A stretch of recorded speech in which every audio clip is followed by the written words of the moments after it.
সরকার ইচ্ছে করে বিচার বিভাগের সঙ্গে একটা টাসেল লাগাতে চায়।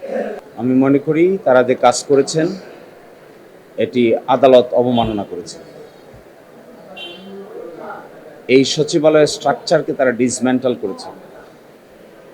এই সচিবালয়ে যাকে সচিবের দায়িত্ব দেওয়া হয়েছিল তিনি থেকে শুরু করে 15 জন কর্মকর্তাকে আইন মন্ত্রণালয়ের কাছে ন্যস্ত করেছেন। অবস্থা দৃষ্টে মনে হচ্ছে যে সরকার ইচ্ছে করে বিচার বিভাগের সঙ্গে একটা টাসেল লাগাতে চায়।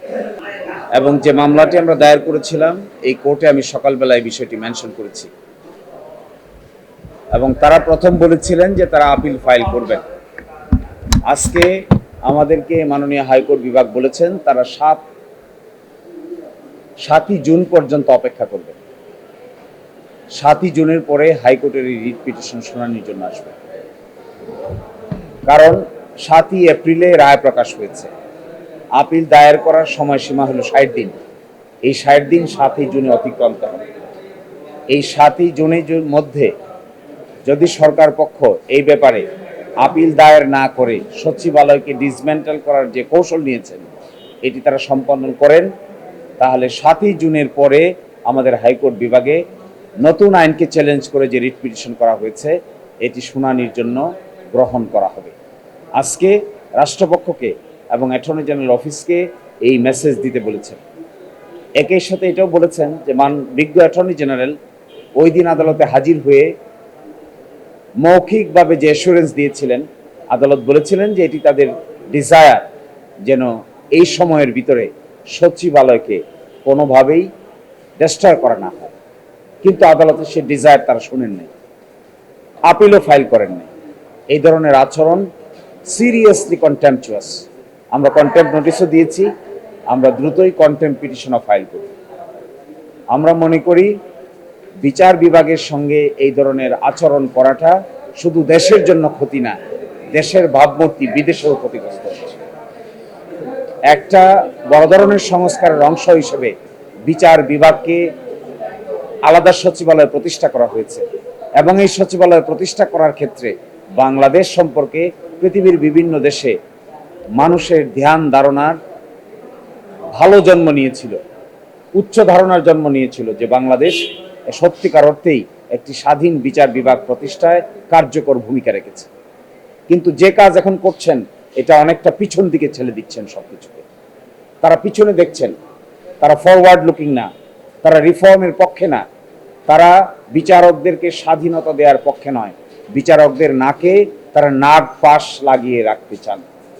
এটি শুধু দেশের জন্যই ক্ষতি হবে না, দেশের ভাবমূর্তি দেশের বাইরেও ক্ষতি হবে।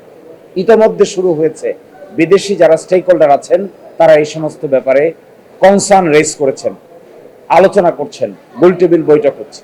তো আমি আপনাদেরকে সাক্ষী রেখে একটা কথা বলতে চাই। ফার্স্ট কথা হলো, আমাদের সরকার গতকালকে রাতে যা করেছেন এটি সিরিয়াস কন্টেম্প্ট করেছেন, আদালত অবমাননা করেছেন। এখনো হাইকোর্ট ডিভিশনের ডাইরেকশনটা বহাল আছে। সেকেন্ড হলো যে রিট পিটিশনটি পেন্ডিং আছে, 5ই জুনের পরে এটি শুনানির জন্য আসবে। থার্ড হলো আদালত হাইকোর্ট বিভাগ বিজ্ঞ অ্যাটর্নি জেনারেলকে যে পায়াস উইশের কথা বলেছিলেন সেই উইশের প্রতি তারা বিন্দু পরিমাণ শ্রদ্ধা দেখান নাই। আর চতুর্থত হলো এই কাজ করে বাংলাদেশের ভাবমূর্তি দেশ এবং দেশের বাইরে ক্ষতিগ্রস্ত করা হচ্ছে। আমরা বিশ্বাস করব যারা তারা এগুলো থেকে বিরত থাকবেন।